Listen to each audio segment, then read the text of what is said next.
Hello everyone and welcome back to the third lecture of measurements and instrumentation. The previous lecture was totally dedicated to errors and the statistical analysis of errors. In today's lecture we are going to study about the characteristics of measuring instruments. This is our lecture 3 and the outline of today's lecture is we'll be going to study about the characteristics of measuring instruments or measurement.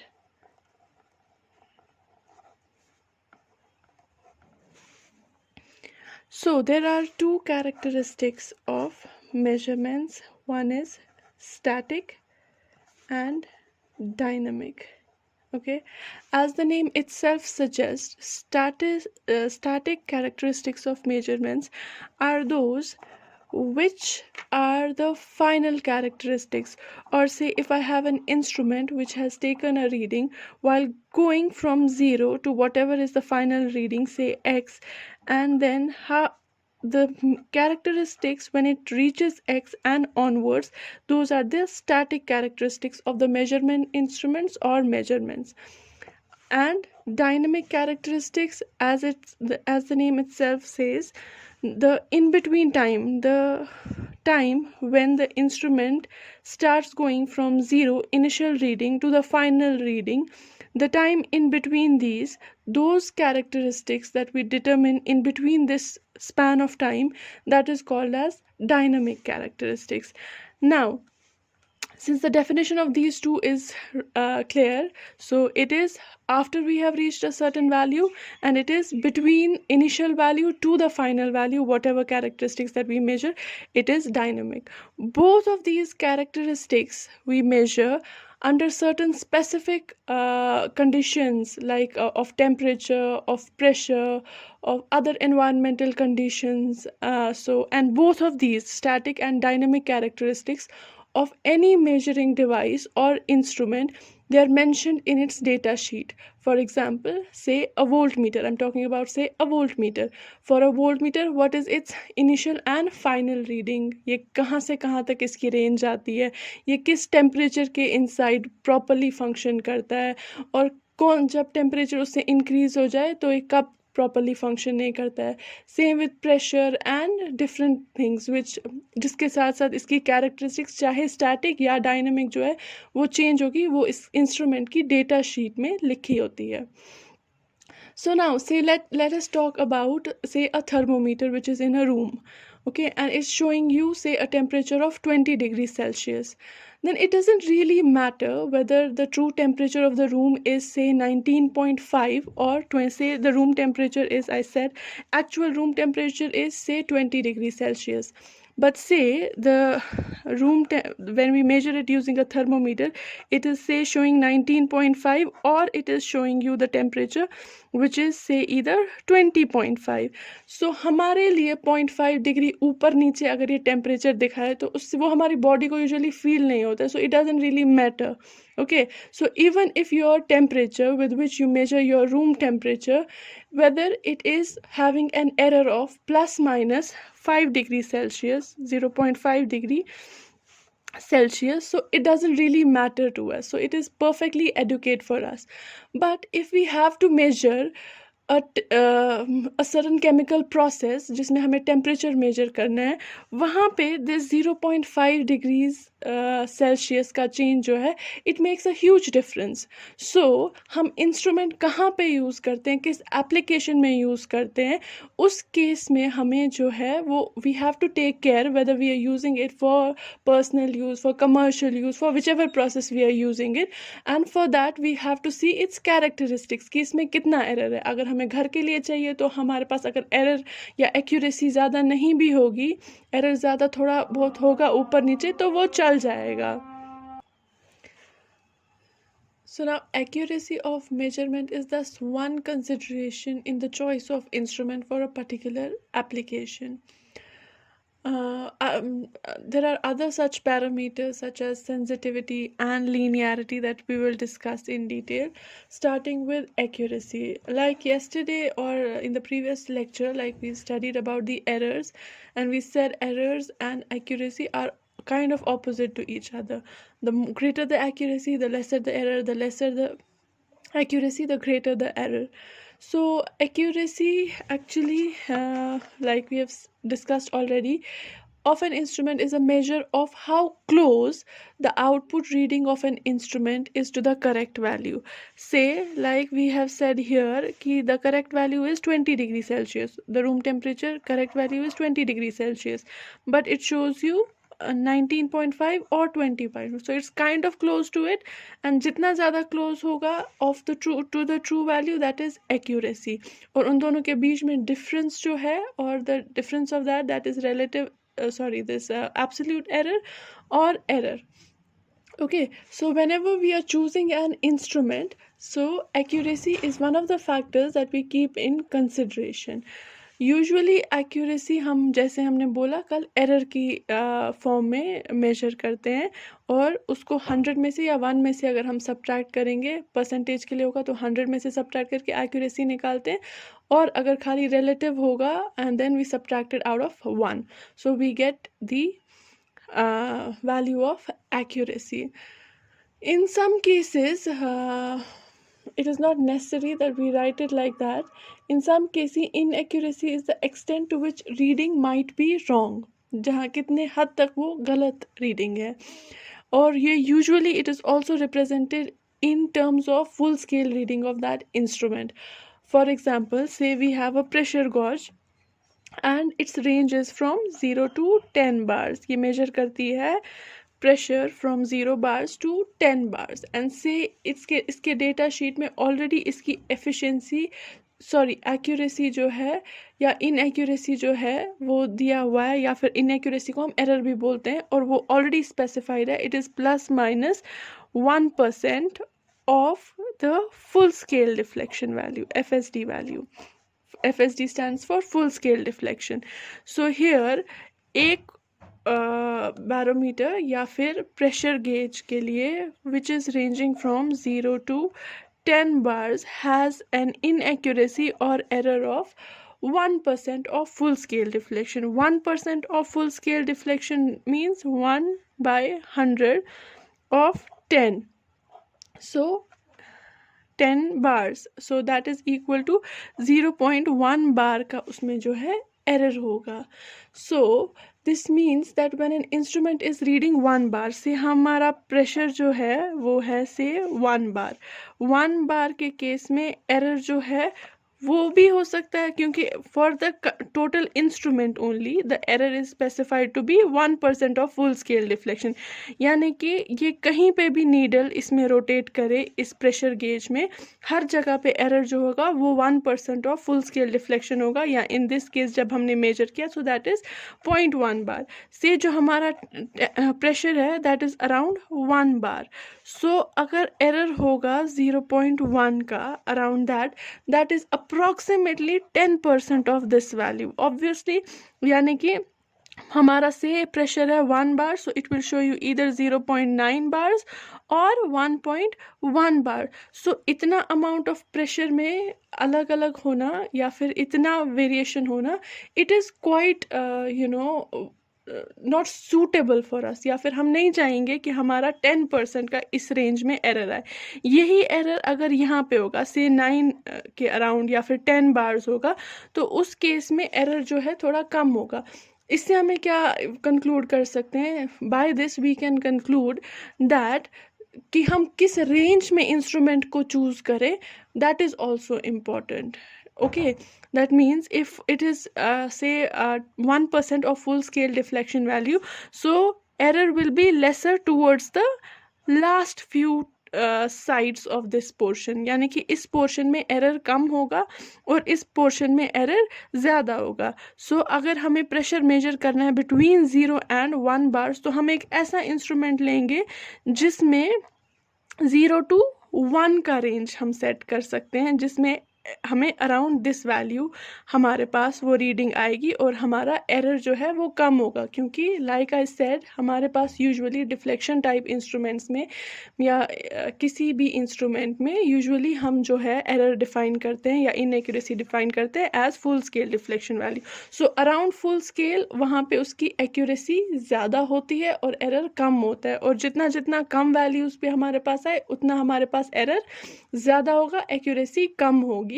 So range is also one of the important factors when it comes to checking the characteristics of the measuring instrument. So first here we were talking about accuracy and inaccuracy. Also from that we concluded that it should be where we should set a range where we get lesser amount of error. So this accuracy, this is one of the static characteristics of accuracy or inaccuracy या error. It is one of the characteristics of the measuring instrument. The another characteristics of measuring instrument is precision. Okay, precision या फिर हम इसको repeatability या reproducibility भी बोलते हैं.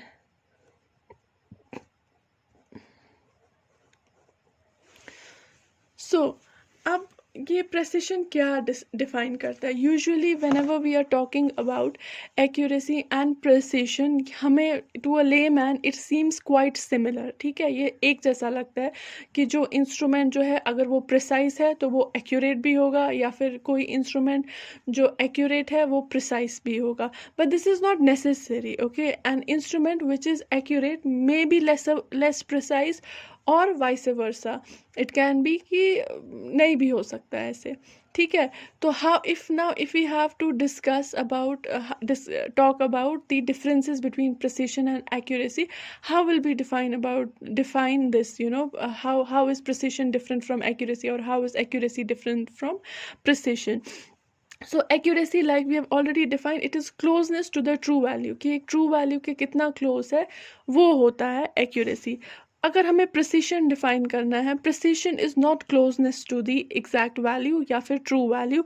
It is हम जब जितनी बार मेजरमेंट करते हैं हमें अराउंड अगर उसी के अगर स्प्रेड कम है हमारी रीडिंग्स का, या it is around the same value even if the value that it is measuring is wrong, या चाहे हमारे अगर इंस्ट्रूमेंट जो है उसमें बहुत एरर भी है, लेकिन हर बार जब हम वो रीडिंग लेते हैं तो वो अराउंड सेम जगह पे आके रुकता है हमारा pointer.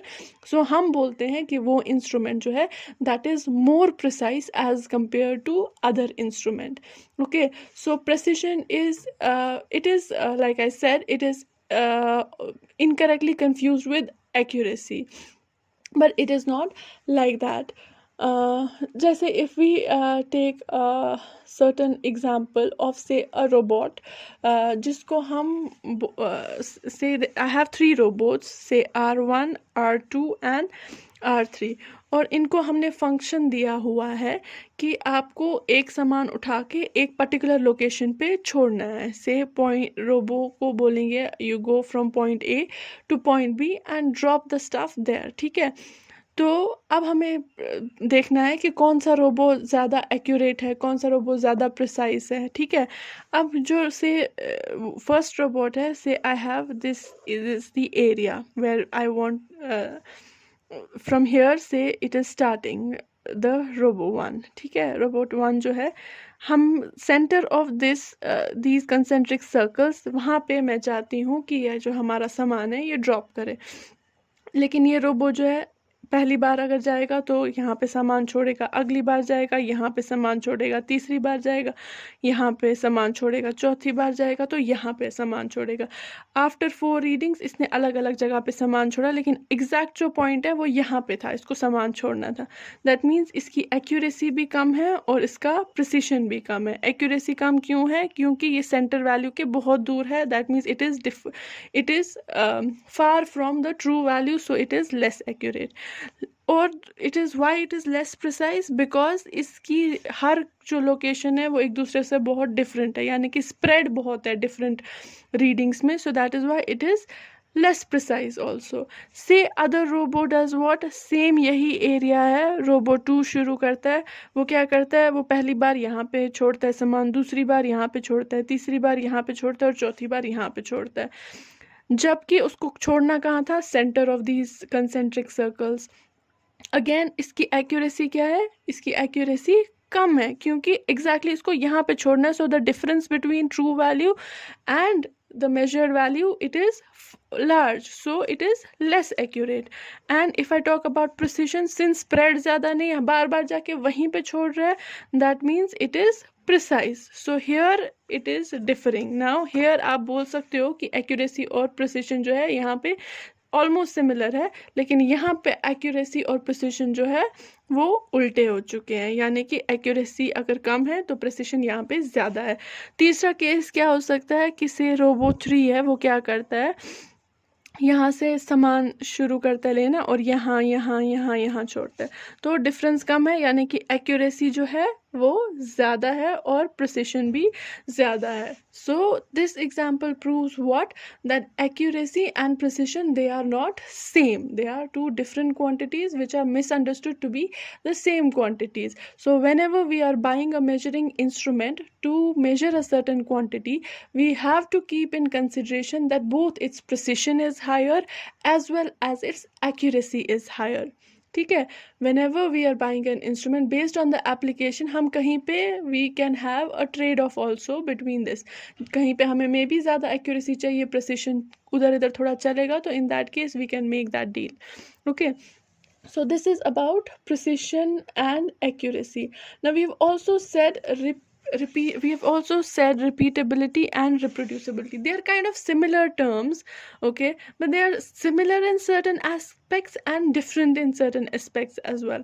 Like repeatability means closeness of the output readings when same input is applied relatively over a short period of time with the same measurement conditions, with the same instrument, same observer, same location. यानी कि हर जब हम एक बारी दोनों हमें precision बताती हैं, इनके बदले हम यूज़ कर सकते हैं टर्म, क्योंकि हम बार बार अलग अलग रीडिंग्स ले रहे हैं और वो अगर क्लोज है एक दूसरे के तो we say device is precise.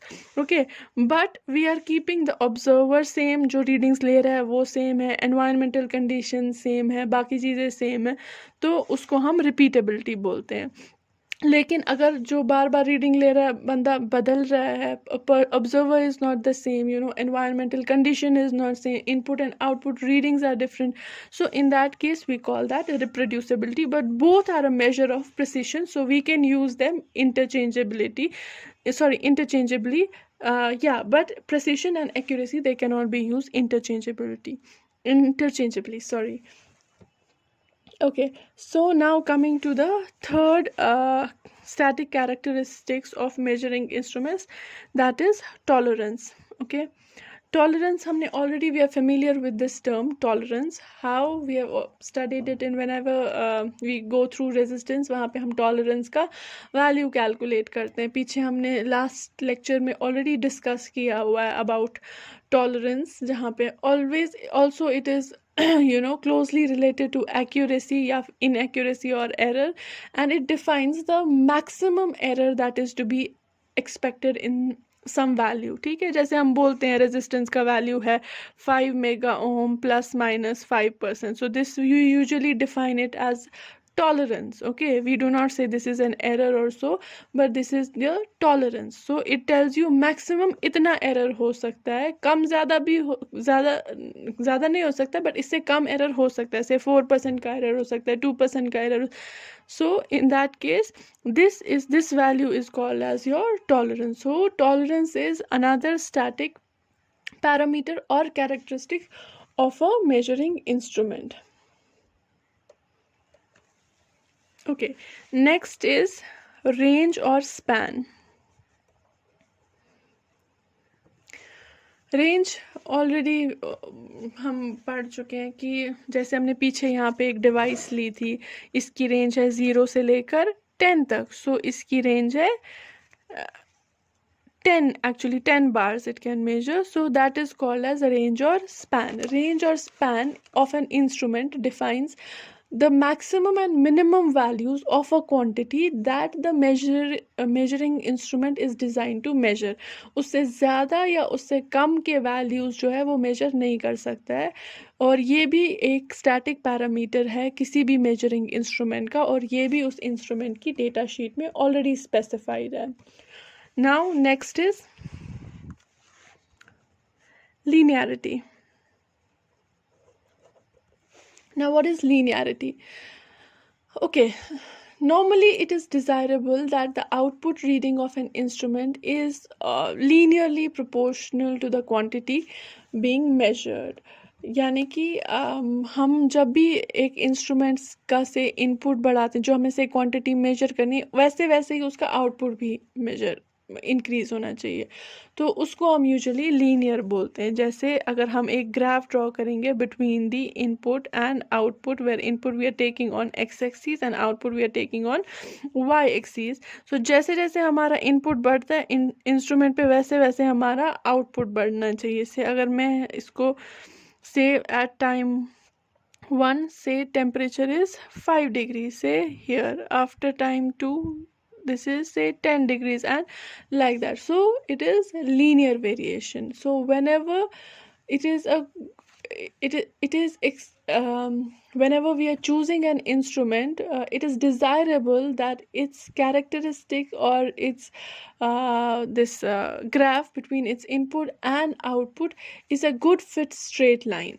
Okay, और द नॉन लीनियरिटी इज़, अब अगर से फॉर एग्जांपल ऐसा नहीं हो रहा है, से हमारी रीडिंग्स एक यहाँ आ रही है, एक यहाँ आ रही है, एक यहाँ आ रही है, तो ऐसे हमारा ग्राफ से बन रहा है. सो ये चीज़ जो है डिफरेंस बिटवीन जो आइडियल कंडीशन या लीनियरिटी वाली कर्व जो है और जो आई है एक्चुअली हमारे पास कर्व, उसके बीच के डिफरेंस को we define as non linearity. और ये भी यूजुअली मेंशन्ड होती है किसी भी इंस्ट्रूमेंट के लिए, and it is usually expressed as a percentage of full scale reading. जैसे यहाँ पे हम बोलते हैं एक्यूरेसी या इनएक्यूरेसी, जो it is given in terms of percentage of full scale deflection. Similarly, non-linearity is also usually expressed as a percentage of full scale deflection.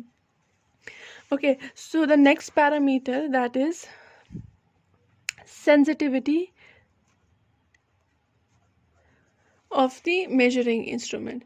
Now what is sensitivity of measurement? The sensitivity of measurement is the measure of change in the instrument output that occurs when the quantity being measured changes by a given amount. That means जैसे ही हमारा कोई value change होता है, जो quantity हमें major करनी है, से टेम्परेचर हमें मेजर करना है, और जैसे जैसे थर्मोमीटर पे वो मर्क्यूरी का वैल्यू इंक्रीज होता है, या फिर उसका जो है the more greater deflection that it shows, the ratio of that is called as sensitivity. Okay, so sensitivity is actually the ratio of scale deflection to the value of the measurand producing that deflection. So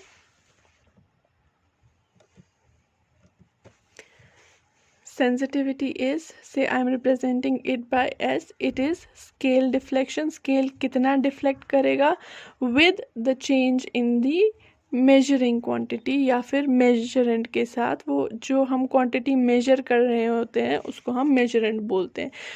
कितने value of मेजरेंट के साथ कितना deflection होता है उसके ratio को हम sensitivity बोलते हैं.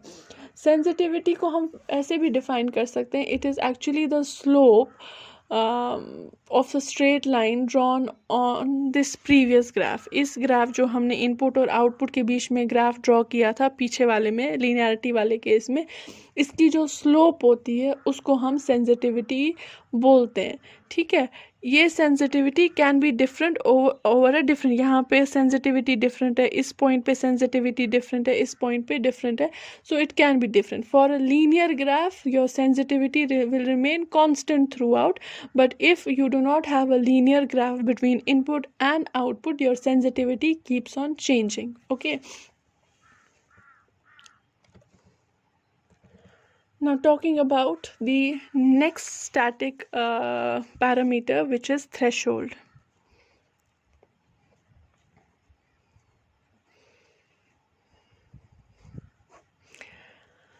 So now, when we are talking about threshold, if the input to an instrument is gradually increased from zero, the input will have to reach a certain minimum level before the change in the instrument output reading is of a large enough magnitude to be detectable. Means what? So it is actually, say, we also talk about, sometimes it is a little confusing. There are two terms. After this we are going to study about the resolution. So usually हम resolution किसको बोलते हैं? जो smallest amount of quantity detectable है by a measuring instrument, that is called as the resolution. तो उसको हम resolution बोल रहे हैं. But right now I have talked about threshold, and I have said it is if the instrument is gradually if the input to the measuring instrument is gradually increased from zero, so it will have to reach a certain level जहाँ पे वो थोड़ी change दिखाए. So it is a little confusing. But threshold start वाला value होता है. से अगर जैसे हमने पीछे वाले केस में एक प्रेशर गेज ली थी जो वैल्यू चेंज करती है फ्रॉम 0 टू, या फिर जिसकी रेंज है 0 से लेकर 10 बार्स तक की, तो उसके बाद है 1, उसके बाद है 2, सो ऑन टू 10. ठीक है, तो 0 के बाद पहला से इसके बीच में जो है 2 डिविजन्स है, और यहाँ पे भी 2 डिविजन्स है. हर बड़े डिवीजन के बीच में 2 छोटे डिविजन्स है, यानी कि 3 वैल्यूज इसमें देख सकते हैं हम. तो हम स्मॉलेस्ट अमाउंट ऑफ चेंज इतनी मेजर कर सकते हैं. This is the amount of change that we can measure. So from 0 to the first deflection. लेकिन नीडल कितने टाइम के बाद 0 से लेकर फर्स्ट डिफ्लेक्शन तक पहुंचती है, वो वैल्यू जो होता है उसको हम थ्रेशोल्ड वैल्यू बोलते हैं. या फिर इसमें हम एग्जांपल ले सकते हैं कार के स्पीडोमीटर की. यूजुअली जो कार का स्पीडोमीटर होता है वो इंटरवल्स होते हैं ऑफ 20 किलोमीटर पर आवर. 20 होगा, फिर 40 होगा, फिर 60 होगा, 80, 100, सो ऑन टू से 180 किलोमीटर्स पर आवर तक हमारा स्पीडोमीटर मेजर कर रहा है, यानी कि उसकी रेंज है from 0 to 180. So this value जहाँ this means that if a vehicle starts from rest and accelerates, no output reading is observed on the speedometer until it reaches this value. ठीक है, यानी कि वो यहाँ से शुरू करता है values change करना. So that value is called as threshold. Now, what is resolution?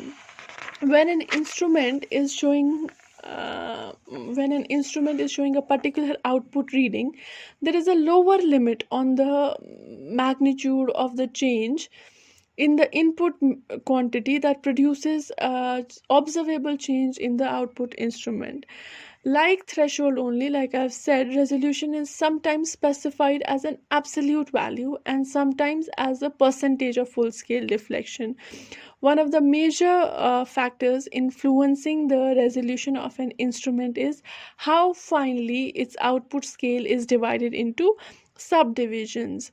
Using say again, if we take the example of a car speedometer, this has a subdivisions of typically 20 kilometer per hour. As I've already said, this means when the needle is between the scale markings, we cannot estimate the speed more accurately than to the nearest value. The figure of 5 kilometer per hour actually represents the resolution of the instrument.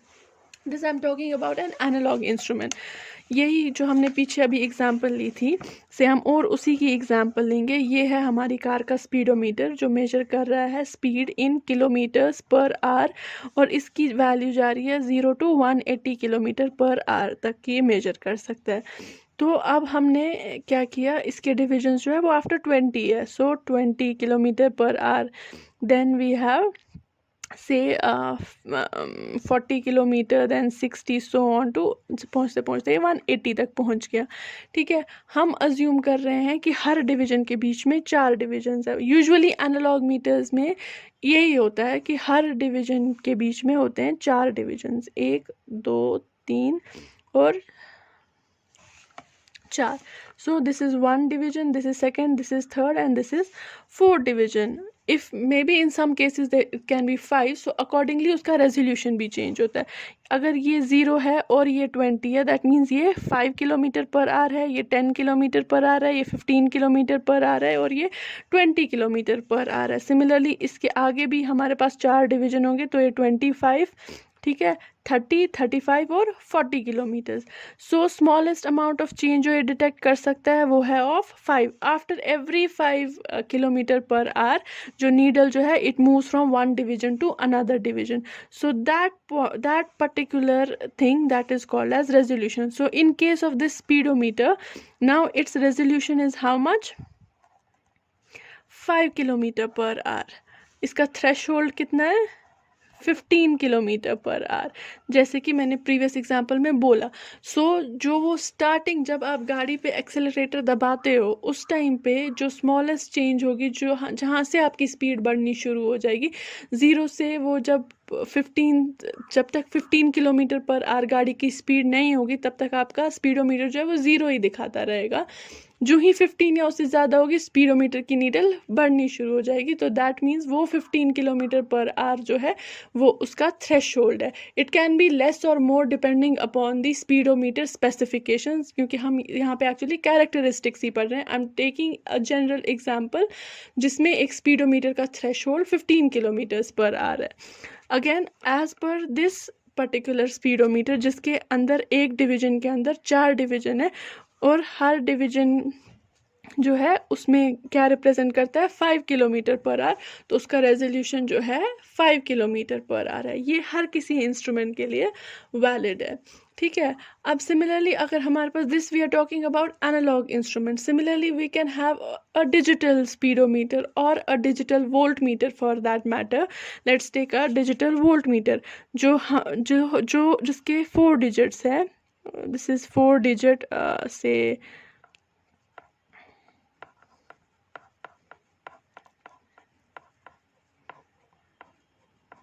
ये है, ठीक है. और से ये हम measure कर रहा है 5 वोल्ट्स. तो ये कैसे हमें शो करेगा? इट इज़ 5.0 वोल्ट्स, ठीक है. सो इस केस में if I tell you to find out the resolution of this instrument, so that will be जो ये स्मॉलेस्ट चेंज डिटेक्ट करेगा, यानी कि इसके बाद की रीडिंग जो ये दिखाएगा वो दिखा सकता है 5.001 या दिखा सकता है 4.999.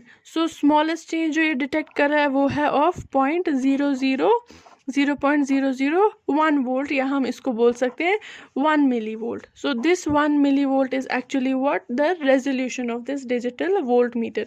So the smallest amount of change that is detectable by any either analog instrument or a digital instrument is actually the resolution of that particular instrument. Okay, so moving on to the next characteristics. So another characteristic is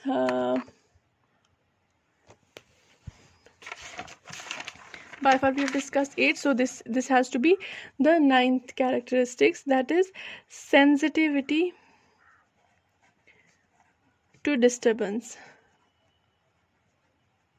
Okay, so sensitivity to disturbance means, okay, so whenever we are starting, we've already said we have calibrations and specifications of an instrument. They're only valid under control conditions of temperature and pressure. These standards of ambient conditions are usually defined in the instrument specification. वो already दिखाते हैं instrument specification में से ये हमने इस temperature range में ये एक्सपेरिमेंट किया था और ये इसके प्रेशर की रेंजेस है. जैसे ही उस टेम्परेचर या फिर प्रेशर के वैल्यू में या किसी भी एनवायरमेंटल कंडीशन के उसमें चेंज होती है, there will be a change in the way this measuring instrument behaves. उसमें भी थोड़ी बहुत चेंज आ जाती है. एंड दैट चेंज अगर if you are able to measure that change, that particular change is called as sensitivity to disturbance. There are two sensitivity to disturbances. One is zero drift and another is sensitivity drift.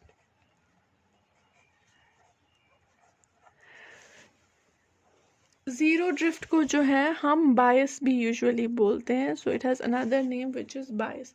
It describes the effect where zero reading of an instrument is modified by a change in ambient conditions. Say for example, मेरे पास एक मेरे पास एक ओम metre है जो resistance measure करता है.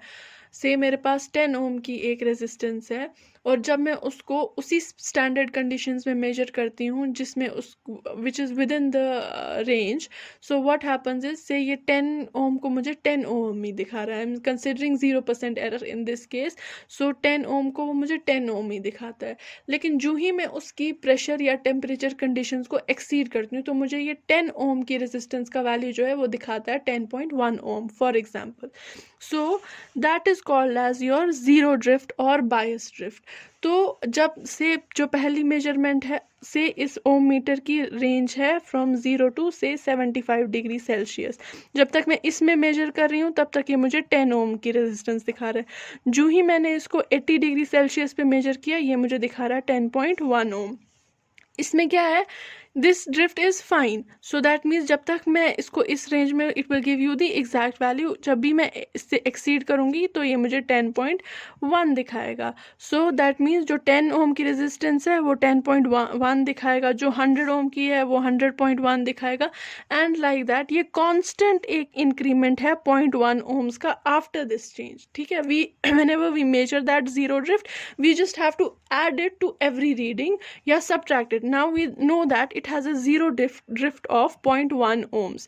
So whenever we are using that instrument out of range, जो इसकी रेंज के बाहर है, जब भी हम उसको यूज़ करेंगे, in that case जो भी हमारे पास रीडिंग आएगी हमें उसमें से ये 0.1 ohms जो है इसको subtract करना है. We'll have the correct answer. But in case of sensitivity drift, it constantly keeps on changing with the ambient conditions change. It is like for example, अगर if I talk in terms of graph, ठीक है, ये हमारे पास से graph है, ये है normally हमारे पास कैरेक्टरिस्टिक जो आएगी with in normal temperature conditions या प्रेशर कंडीशंस. उसमें स्केल रीडिंग जो है वो ये आएगी, और जो ही उससे एक्सीड हो जाएगी ये आएगी. सो ये जो पोर्शन है, this is actually what your zero drift. ठीक है, लेकिन से हमारे पास अब हम we are talking about another. Again इस केस में भी जो है नॉमिनल हमारे पास ये रीडिंग आएगी whenever your temperature is say changing. As the temperature increase और goes out of range, when it is within range it shows you a linear graph like this. But whenever we have say a zero drift, the scale reading will go a little higher and this will give you zero drift value. Okay, and characteristics with sensitivity drift, जैसे जैसे उसका वो increase हो जाएगा temperature range, इसकी sensitivity change हो जाएगी. यहाँ पे कम सेंसिटिव होगा, यहाँ पे से ज़्यादा होगा, यहाँ पे और ज़्यादा होगा. तो like that, it is like that. अब अगर किसी इंस्ट्रूमेंट में ये दोनों है, उसमें ज़ीरो ड्रिफ्ट भी है और उसमें सेंसिटिविटी ड्रिफ्ट भी है, so in that case your graph will somewhat be, say if nominal is like this, your it will be like this. Okay, so that means it is changing like that. So we have to keep these things into consideration whenever we are buying any measuring instruments.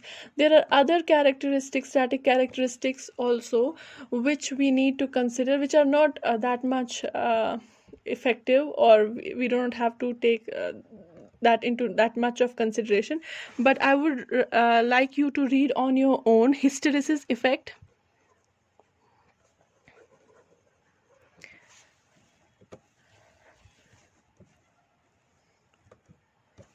which is here 10th characteristics, and 11th will be say dead space.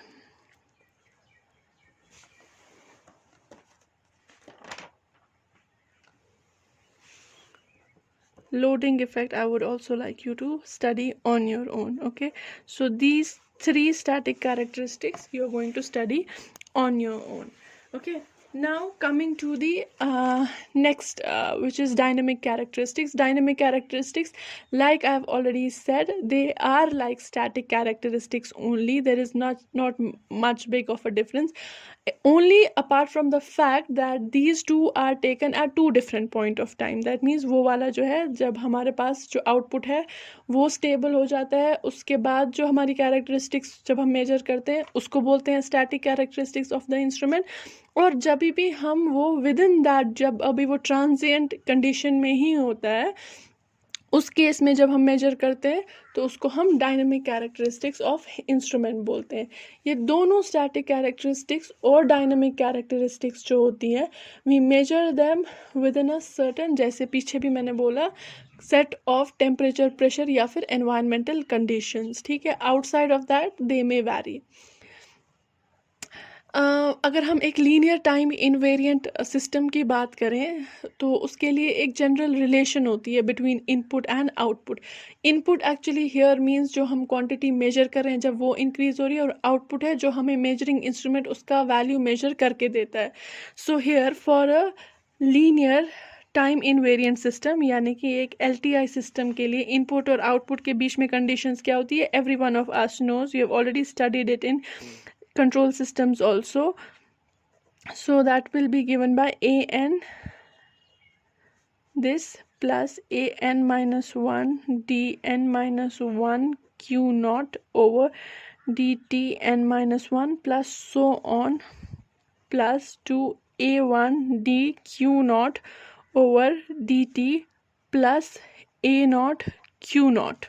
Okay, and this is equal to bm d m q I divided by dt m plus b m minus 1 d m minus 1 q I divided by dt m minus 1 plus so on to b1 dq I divided by dt plus b naught qi. So this is the relation between input and output for a time t greater than 0 for an LTI system, where qi जो है this is the measured quantity या जिसको हम measurand बोलते हैं. So qi is actually your measurand, जो quantity हम measure कर रहे हैं, और Q nought is the output reading, जो कोई भी इंस्ट्रूमेंट जिसकी हम कैरेक्टरिस्टिक मेजर कर रहे हैं, so that is given by Q naught, so it is your output reading. Okay, so also ये ANs एंड ये जो BMs जो है, these are constants and they vary with time to time. Okay, also अगर हम एक consider कर रहे हैं कि जो हम इनपुट क्वांटिटी मेजर कर रहे हैं, अगर वो स्टेप इनपुट की तरह चेंज हो रही है, तो जो हमारा जो LTI सिस्टम है उसकी इक्वेशन जो है हमारे पास रिड्यूस होके आती है an dn q not dtn plus an minus 1 dn minus 1 q not dtn minus 1 plus so on to plus a naught q naught is equal to b naught qi. That means in the previous equation जब हमने discuss किया है, अगर हम step input consider कर रहे हैं, in that case all of these become 0. okay, and we are just left with b naught and qi when we are considering step changes in the measured quantity या measurand. So usually we consider this only, and this is the simplest form of the equation. Also it can be further reduced अगर zero order system होगा या first order system होगा या second order system होगा, जैसे आपने already control system में पढ़ा होगा वो क्या होते हैं. इन दैट केस से अगर ज़ीरो ऑर्डर सिस्टम है तो ये सारी टर्म ज़ीरो हो जाएंगी. We will have a naught q naught is equal to b naught q1. if I'm talking here about just zero order system. zero order system, an instrument behaves like this: A naught Q naught is equal to B naught Q naught. अब अगर हमें ratio लेना है output to input का, सो in that के, और हम क्योंकि मेजर कर रहे हैं या हमारी रीडिंग है Q naught, so that will be equal to B naught over A naught into Q1. So this is a constant, so we can replace it by Q naught is equal to K times Q1. So this constant is called as sensitivity. This is actually the static sensitivity of the instrument, and this is for a zero order system. Similarly, we can have a first order system. For a first order system, in that case we'll be having these two terms which I have not written here. Say in that case our input to output equation will be A1 d Q naught dt plus sorry, A naught Q naught is equal to B naught Qi. Say this d over dt I am replacing by a d operator, so I can have d Q naught plus A naught Q naught is equal to B naught Q1. In that case, since my measured value is Q naught, that I'll take common, so I will have A1 d plus A naught is equal to B naught over Q1. So Q naught will basically be equal to B naught Q1 over A1D plus A naught. So this is the equation. Or to be more precise and to be writing it in terms of your constant static sensitivity constant जो हमने already define किए, which is B naught over A naught. Here say I am going to divide this both numerator and denominator by A naught, so I will have B naught by A naught Q1 divided by A1 by A naught D plus 1. This is actually what? Sensitivity. Okay, I can write K Q1 divided by A1 A naught D or 1 plus this. This is your output. This is when you have a first order equation.